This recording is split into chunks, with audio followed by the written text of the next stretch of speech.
हमारे बहन भाई हुई यदि मां सत्यानंद जी, हमारे महाबलेश्वर अन्नपूर्णा भारती जी, और यहाँ हर तरह के 36 जातियों के हिंदू हैं। कोई ऐसी आदमी नहीं है जिसका हिंदू यहाँ ना हो।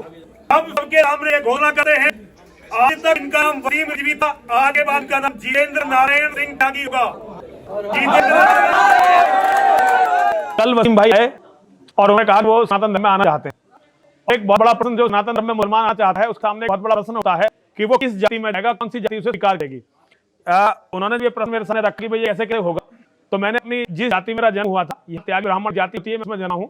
मैंने अपने लोगों से, अपने परिवार के लोगों से, अपने पिता से, अपने भाइयों से, अपने चाचाओं से बात की और मैंने अपने समाज के जो प्रतिष्ठित लोग हैं, आप अभी भी देख रहे होंगे, नीरज त्यागी जी हमारे साथ हैं, डॉक्टर उदय त्यागी हमारे साथ हैं, और अभी बहुत बड़ा मेला लगा हुआ हमारे साथ प्रभावशाली गाजियाबाद और मेरठ के जो प्रभावशाली त्यागी परिवार के लोग हैं, वो सब यहाँ आए हुए। तो हम लोगों ने तय किया कि इनको हम अपनी जाति, अपना परिवार देंगे।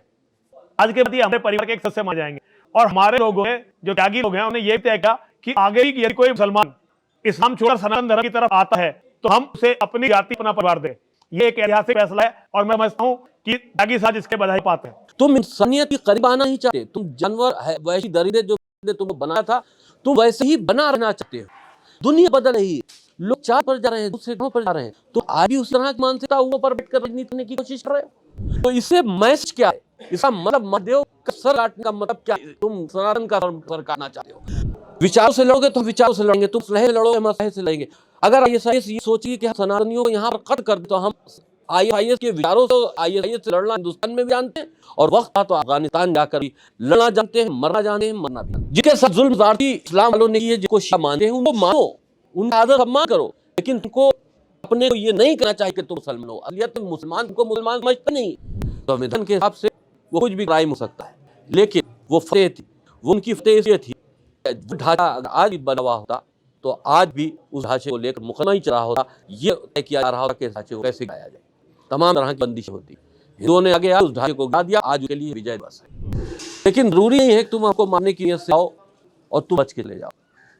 अगर मेरी मौत तय है, ठीक है, एक दिन तय है, वो सबको आएगी, लेकिन जो हमको मरने आ रहा है हो सकता है उसकी मौत तय हमारे हाथों से। ये कहे आपने फैसला लिया कि वो हम मार के ला जाए। हम हर तरह वसीम भाई के साथ हैं। हम ये नहीं कहेंगे, अभी भी कहेंगे वसीम भाई कभी इच्छा करने में शर्त होंगे, लेकिन यदि वसीम भाई को किसी ने कुछ नुकसान पहुंचा, हम उनके वंश तक तो समाप्त करेंगे, ये लोग याद रखें।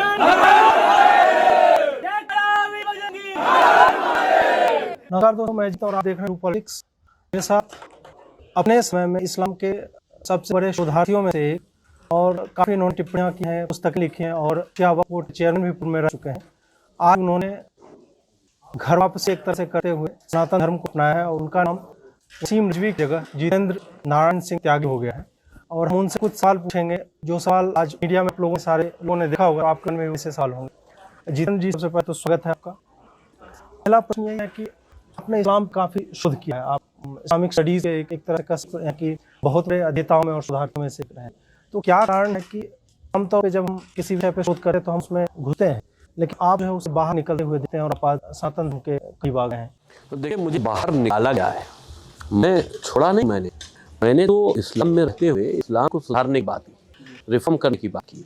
मैंने धीरे धीरे बातों को समझाने की कोशिश की कि जो मंदिरों की जगह मस्जिदें बनी हुई हैं उसको वापस करो, मदरसों में इस्लामिक शिक्षा जो गलत दे रहे हो उसको ख़त्म करो, हिंदू के लिए जो तुम एक साजिशन, एक घर तैयार कर रहे हो, जो तुम काफिर मानकर उनका सर कम करने की बात करते हो, इस तरह की मानसिकता से हटो। कुरान अल्लाह की किताब नहीं है, उसमें इस तरह के आदेश दिए हुए हैं इंसान को, जो कोई भी ईश्वर अपने बंदों को आदेश नहीं दे सकता। मोहम्मद के चरित्र के ऊपर मैंने किताब लिखी कि मोहम्मद का चरित्र क्या था। तो इस्लाम में सबसे बड़ी बात यह है कि मुझको एक बार बार निकाला गया। जब मैंने भगवान श्री राम के मंदिर पर तो वहाँ पर जो मंदिर बन रहा है अयोध्या में, उसमें मैंने कहा कि ये मंदिर जगह वापस होना चाहिए, तब निकाला गया। जब मैं सुप्रीम कोर्ट में हलफनामा था मंदिर के पक्ष में, तब निकाला गया। जब मैं मदरसों में गलत शिक्षा देने की बात की, तब निकला गया। जब मैंने कुरान की आयतों को लोगों तक पहुँचाने की कोशिश की कि इंसानियत के खिलाफ, तब निकला गया। जब मैंने मोहम्मद के चरित्र को लोगों को बताने की कोशिश की, तब निकला गया। तो इतनी बार हमने निकाला, बात समझने की कोशिश नहीं की, अपने में बदलाव लाने की कोशिश नहीं की। आपने देखा कि पाकिस्तान में किस तरह से एक श्रीलंकन जो सनातनी धर्म कहा, उसको किस तरह से मुसलमानों ने जला दिया, मार दिया, और उसके साथ सेल्फी ले रहे।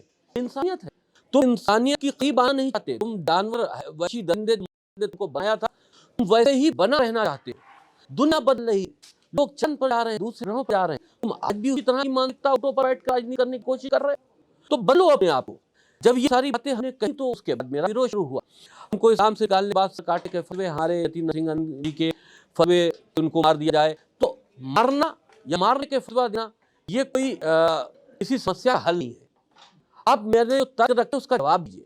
आप जब तर्कहीन है तो आप हमको कत्ल करने की बात करते हैं, यजीद जी को कत्ल करने की बात करते हैं, हर जुमे की नमाज के बाद इबादत करते हैं तुम्हारी क्या, उस इबादत के दिन के बाद इबादत करके तुम आकर हमारा पुला जलाते हो, हमारे सर पर जो इनाम तुमने रखा था उसको बढ़ाते हो। लोगों पूरी दुनिया मुसलमान इस चक्कर में है, वसीर ने सच्चाई खोली है तो उसको कैसे मार दिया जाए। जब तुम इस तरह का जुल्म और ज़्यादती से हट नहीं रहे हो और मुझको तुमने निकाल दे दिया, जब निकाल दे दिया तो मुझे सनातन धर्म दुनिया का सबसे पहला मजहब है, धर्म है, मैं जानता हूँ इस्लाम धर्म नहीं है। इसको मोहम्मद ने अरब के रेगिस्तानों में क्रिएट किया था 14 साल पहले, और उसका नतीजा दिखाई दे रहा है पूरी दुनिया में इस्लाम आतंक के नाम से जाना जाता है। तो तुमने हमको निकाला, आतंकी गुट से निकाला, हम आतंकी मजा नहीं रखते थे, आज भी हम ये कहते हैं कि तुम आतंकी विचार छोड़ो, बाकी तुम इसी धर्म में रहो, आतंकी विचार छोड़ो, इंसानियत करीब आओ। तुम इंसानियत के करीब नहीं आ रहे हो। अफगानिस्तान में हो रहा है वो क्या हो रहा है, पाकिस्तान में हुआ क्या इंसानियत थी। जिस तरह से तुम सनातन धर्म के लोगों को हत्या करने की, उनको खत्म करने की साजिश कर रहे हो। ISIS ने एक पोस्टर जारी किया जिसमें महादेव की मूर्ति का सर काट के और उसमें इस्लामिक झंडा आया। इससे मैसेज क्या है, इसका मतलब महादेव का सर काटने का मतलब क्या है, तुम सनातन का सर काटना चाहते हो, सनातन धर्म के लोगों की हत्या करना चाहते हो। नहीं, अपना उद्देश्य अपना मकसद सब तुमको दिखा दिया, समझा दिया एक पोस्टर बनाकर। तो जाहिर बात है तुम ऐसा उद्देश्य रखते हो। तो अब तो हम सनातन धर्म में शामिल हो चुके हैं। सनातनियों की रक्षा करना हमने यहाँ समझ लिया, सनातनियों की रक्षा करना, उनके साथ में संघर्ष करना हमारा मकसद होगा। अगर तुम विचारों से लड़ोगे तुम विचारों से लड़ेंगे, तुम असलहे से लड़ोगे हम असलहे से लड़ेंगे। अगर ISIS ये सोचेगी कि हम सनातनियों को यहाँ पर कत्ल करें तो हम ISIS के विचारों से और ISIS से लड़ना हिंदुस्तान में ही जानते हैं, और वक्त पड़ा तो अफगानिस्तान जाकर भी लड़ना जानते हैं, मरना जानते हैं, मारना जानते हैं। कुल मिला के कोई ऐसा एक ट्रिगर पॉइंट नहीं था, आप लगातार एक तरह से अपने ही मजहब के लोगों द्वारा नकारे जाने, और पाकिस्तान की अपने बाकी वहाँ तो काफी शिया काफिर भी इस तरह के भी नजर लग रहे हैं। और आप भी निजी तौर पर भी आपके परिवार के ऊपर मुझे लगता है कि सुरक्षा की मतलब उसके ऊपर भी बहुत बड़ा मसला है, सुरक्षा के परिजनों का। एक प्रश्न उठा वो ये है कि आज के दिन के बाद, और मैं देखा मीडिया वाले आप अभी आपने शो का जिक्र किया, एक मैसेज और आपके माध्यम से दे दूं कि जो शिया हैं वो उनको मुसलमान मानता नहीं है, वो बेवजह अपना वक्त, अपना धर्म, अपना इंसानियत को रहे। उनको जिनके साथ जुल्म ज़्यादती इस्लाम वालों ने किए, जिनको शिया मानते हैं उनको मानो, उनका आदर सम्मान करो, लेकिन उनको अपने को ये नहीं कहना चाहिए कि तुम मुसलमान हो। असलियत में मुसलमान उनको मुसलमान समझती नहीं, तुम जबरदस्ती उनकी जूता उठा रहे हो। तुमको सनातन धर्म में आना चाहिए। सारे शियों को इमाम हुसैन से मोहब्बत करो, वो अलग की बात है, उनके साथ जुल्म आती हुई है, वो चाहे किसी मजहब का हो, उसके साथ जुल्म आती हो, उनसे मोहब्बत करो, उनसे अपना आस्था रखो, लेकिन धर्म की जहाँ तक बात है तो तुमको सनातन धर्म कबूल करना चाहिए। तो अब अगर भेड़िया बनकर रहना चाहते हो तो एक अलग बात है, इंसानियत की तरफ अगर बढ़ना है तो आज इंसानियत से मोहब्बत करने वाले लोग तरक्की कर रहे हैं। आज तो फिर 1400 साल पहले ऊँटों पर बैठे हुए ही खाई रहे हो। 6 दिसंबर एक बड़ा दिन आता है, शौर्य दिवस के रूप में मना रहे हैं, आज भी ट्विटर पे ट्रेंड कर। क्या एक कोइंसिडेंस है या काफी समय से सोच रहे थे और आज अचानक के साथ मतलब कोइंसिडेंटली चुन लिया? नहीं, जो फैसला लिया मैंने फौरन लिया। 6 दिसंबर एक ऐसा दिन है, हम ये समझते हैं मुसलमान अपने आप से जो अपने को मुसलमान कहकर धर्म इख्तियार किए हुए हैं कुछ भी माने, लेकिन बाबर ने भगवान श्री राम को अपमानित करने के लिए उनके जन्म स्थान पर एक मस्जिद बनाई थी, जिसको हिंदुओं ने, सनातनी ने अपनी एकता दिखाते हुए 6 दिसंबर को गिरा दिया, ढा दिया। संविधान के हिसाब से वो कुछ भी राय हो सकता है, लेकिन वो फतेह थी, वो उनकी फतेह इसलिए थी कि जो ढांचा आज भी बना हुआ होता तो आज भी उस ढांचे को लेकर मुकदमा ही चल रहा होता, ये तय किया जा रहा होता कि ढांचे को कैसे गिराया जाए। तमाम तरह की बंदिशें होती, हिंदुओं ने आगे आए उस ढांचे को गिरा दिया, आज के लिए विजय दिवस है। और उस दिन क्योंकि मेरी लड़ाई भगवान श्री राम के मंदिर को जगह देने से ही शुरू हुई थी, तो मैंने कहा कि आज के दिन ही हमें सनातन धर्म कबूल कर लेना चाहिए। हमने खुद कर लिया, तुमने डाला, हमने मान लिया, हमको डाल दिया। आप पिछली बार जो थे आपने जो पुस्तक लिखी है मोहम्मद के ऊपर, उसके विमोचन के लिए, और ये तीसरा आपका वार्तालाप या मित्रता जो भी है, आप वो आपको अपना भाई मानते हैं, तो यती का इसमें उनकी कितनी बड़ी भूमिका है आपको सनातन में लाने में? उनकी मोहब्बत रही है, ये उनकी भूमिका है, उन्हें हमको मोहब्बत दी।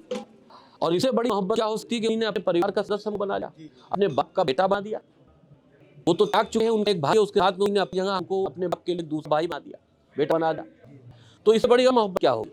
और दूसरी चीज़ ये कि देखिए, धर्म में जो जातियाँ हैं हम उसके ऊपर नहीं जाते, इंसानियत नहीं चाहिए।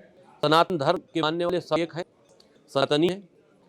अपने हित के लिए उनको संघर्ष करना चाहिए, अपनी पहचान बनानी चाहिए, और ऐसा कोई मौका नहीं देना चाहिए जो सनातनियों को खत्म करना चाहते हैं कि तुम बिखरो और लोग तुम्हारा फायदा उठाए। आज के समय में एक और चीज़ हम देख रहे हैं, एक्स मुस्लिम का एक समूह जो है वो धीरे धीरे थोड़ा मतलब मुखर हो रहा है, जो लोग डराया करते थे पहले, वो डर धीरे धीरे कुछ लोगों में बहुत सो है अभी, लेकिन गायब होता जा रहा है। तो उनके भी कारणों में कई बार मिसोजिनी औरतों की कोई इज्जत नहीं है इस मजहब में, और फिर ग्लोबल वैश्विक जो एक तरह से आतंकवाद को लेकर, तमाम मुद्दों को लेकर इस्लाम के बारे में जो एक वैश्विक समझदारी बनती जा रही वो है। आपके साथ क्या लगता है कि ये अभी बढ़ेगा लोगों को इस्लाम को छोड़ना, या फिर ये चिटपुट टाइप की घटना उनके रहे? देखिए, जो चीज बढ़ती है घटती नहीं है। अब आप एक राह की तरफ निकल लेते हो, एक विचारों की तरफ निकल लेते हैं, तो फिर वो विचार आगे बढ़ चले जाते हैं। आप जो कह रहे हैं ना, बढ़ रहा है, ये अच्छे संकेत हैं। वो मुसलमान जो समझ चुके हैं कि इस्लाम क्या है, और वो मजबूरी में छोड़ नहीं पा रहे हैं, या मजबूरी के तहत वो किसी धर्म को इख्तियार नहीं कर पा रहे हैं, तो उनके लिए हमने रास्ता खोला है। डरो नहीं, उस आतंकी गुट को छोड़ो और सनातन धर्म में आओ। हम तो स्वागत कर रहे हैं सबका। हमारे पास बहुत मैसेज हैं बाहर प्रदेश में से कि हम सलाम को मानने वाले मुसलमान हैं, लेकिन हम यहाँ बंदियों से की वजह से हम डरते हैं छोड़ते हुए। तो हम की आस है, और तुम सामने हम तुमको सम्मान दिलाते हैं। हिंदुओं की कौन सी बात, सनातन धर्म की कौन सी बात आपको सबसे अच्छी लगती है, जो आपको आकर्षित करती है? देखिए, जहाँ पर मोहब्बत हो, इंसानियत हो, तो मोहब्बत इंसानियत जो एक बहुत बड़ा पार्ट होती है इंसानों के लिए। सनातन धर्म दुनिया का पहला धर्म है, और जहाँ पर शुरू से इंसानियत को बचाने के लिए, मनुष्य जाति को बचाने के लिए संघर्ष हुए हैं। मनुष्यों ने मनुष्यों की हत्या नहीं की, न ऐसे कई आदेश दिए गए जो मनुष्यों के खिलाफ थे। राजाओं की लड़ाई की बात हम नहीं करते, राजाओं में आपस में लड़ाई होती है, लेकिन हमेशा उन राक्षस जातियों से हिंदुत्व के जो भी लोग आए, उन्हें संघर्ष किए, जो लड़ाई लड़े, तो इंसानियत को बचाने के लिए की। तो सबसे बड़ी बात यह है कि जहाँ मोहब्बत में जहाँ सम्मान मिले और इंसानियत यहाँ पर, वहाँ पर जाना चाहिए। आपके रख के पैसे बहुत लोग हैं, आपने कहा भी फतवा जारी हो रहा है, हम जानते हैं कि कई बार मतलब एक मौलवी अगर कहीं बैठ के फतवा दे तो वो चेहरे में तीर नहीं मारता, वो जानता है कि कहीं कोई पागल आदमी होगा जो उसको पूरा करने के लिए जान लगा देगा। हमने इस पारिवारिक केस हमने देखा, आपके परिवार पे भी इस तरह के थ्रेट्स आते रहते। तो ये तो प्रश्न नहीं पूछूंगा मैं, आपको डर लगता है नहीं इस पे, आप मतलब बदर नहीं होते, आप परेशान नहीं होते? कमलेश तिवारी की हत्या करने प्यार आए थे, उन्हीं ने खुद अपने बयान में एक्सेप्ट किया कि मैं अगला निशाना वसीम नजवी थे। तो आज नहीं, सालों से हमारे मारने की साजिश हुई। दाऊद इब्राहिम के लोग आए हमको मारने के लिए, दिल्ली क्राइम ब्रांच ने उन पर अरेस्ट किया 5 लोगों को। तो बड़े बड़े संगठन, बड़े बड़े माफियास हमको, जो मुसलमानों के कट्टरपंथी लीडर अपने को कहते हैं, वो मारने की साजिश तो करते ही हैं, लेकिन जरूरी नहीं है कि तुम हमको मारने की नीयत से आओ और तुम बच के चले जाओ। अगर मेरी मौत तय, ठीक है, एक दिन तय वो सबको आएगी, लेकिन जो हमको मरने आ रहा है होता उसकी मौत आए हमारे हाथों से, ये कह आपने फैसला लिया कि वो हमको मार के आ जाए। अंतिम प्रश्न यह है कि हम इस्लाम के भीतर जो लोग हैं, जो इन भाइयों को देखते हैं, जैसे आप देख रहे हैं, बहुत सारे स्कॉलर हैं जो गाहे लिखते हैं, लेकिन वो माइल्ड टोन में लिखते हैं, या फिर कि आप कह सकते हैं कि छूते डरते बते हुए खुल के बोलना चाहिए। वक्त जो है वो खुल के बोलने की बात है। जिस तरह से इंसानियत खत्म की जा रही है, जिस तरह से इस्लामिक आतंकवाद, इस तरह से हैवानियत, इस्लामिक हैवानियत दुनिया, अब देखिए अभी पाकिस्तान की जो मैंने कर क्या कि श्रीलंका के सनातन धर्म के व्यक्ति को किस तरह बेरहमी से मार दिया, और उसके साथ में उस जला लोग सेल्फी ले हैं, और फिर ये कहते हो तुम मुसलमान, कैसे मान लिया जाए? धर्म, कोई धर्म आपको ये इजाजत नहीं देता कि आप इंसानियत का इस तरह से खर्च करें। जी, जितेंद्र जी, आप हमसे जुड़े बहुत बहुत आभार। शुक्रिया।